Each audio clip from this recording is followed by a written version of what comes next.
علی رسولہ الکریم، اللہ رب العالمین نے سرور کونین، تاجدار مدینہ، سید الاولین والآخرین کو دنیاوی زندگی میں جو باقی تمام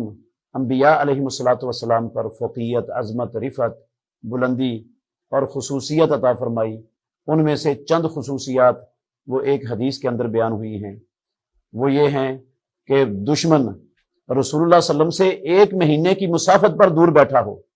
تو وہاں بھی اس پر اللہ رب العالمین نے محمد الرسول اللہ صلی اللہ علیہ وسلم کا رعب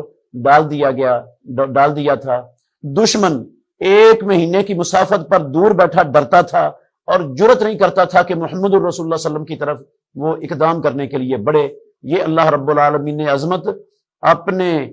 نبیوں میں سے کسی کو بھی عطا نہیں کی سوائے محمد الرسول اللہ صلی اللہ علیہ وسلم کے۔ اسی طرح غنیمتوں کو جو میدان جنگ میں الہ کلمت اللہ کے لیے اللہ کے دشمنوں سے لڑتے ہوئے اموال حاصل ہوتے ہیں، ان کو اموال غنیمت کہتے ہیں۔ وہ غنیمتیں رسول اللہ صلی اللہ علیہ وسلم کے لیے اللہ رب العالمین نے حلال کر دی۔ پہلے لوگوں کے لیے وہ حلال نہیں تھی، آسمانوں سے آگ آتی تھی اور اس کو جلا دیتی تھی، ختم کر دیتی تھی،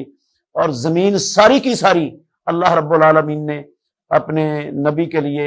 مسجد بنا دی۔ اگر کہیں مسجد نہ ہو، نماز کا ٹائم ہو جائے تو وہیں پر نماز ادا کی جا سکتی ہے، اور ساری زمین پاک بنا دی۔ اگر پانی میسر نہ ہو طہارت کرنے کے لیے، وضو کرنے کے لیے، غسل کرنے کے لیے، اور نماز کا ٹائم ہو جائے تو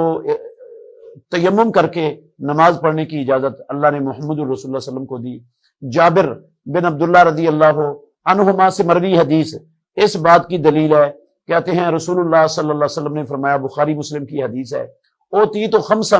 لم یؤتہن احد قبلی، اللہ رب العالمین نے اب مجھے محمد الرسول اللہ صلی اللہ علیہ وسلم کو 5 چیزیں ایسی عطا فرمائیں جو مجھ سے پہلے کسی کو بھی عطا نہیں کی گئی۔ اس میں پہلی چیز ہے نصرت بالرعب مسیرۃ شہر، میرے لیے 1 مہینے کی مسافت پر دشمن دور ہو تو ان پر میرا رعب ڈال دیا گیا اور میری مدد کر دی گئی ان کے خلاف۔ وہ اقدام نہیں کر سکتے تھے، خائف تھے، ڈرتے تھے۔ اور وجعلت لی الارض مسجدا وطہورا، اور میرے لیے زمین کو مسجد اور پاک بنا دیا گیا۔ فحیثما ادرکت امتی الصلاۃ فلیصلی، میری امت کو جہاں بھی نماز کا وقت ہو جائے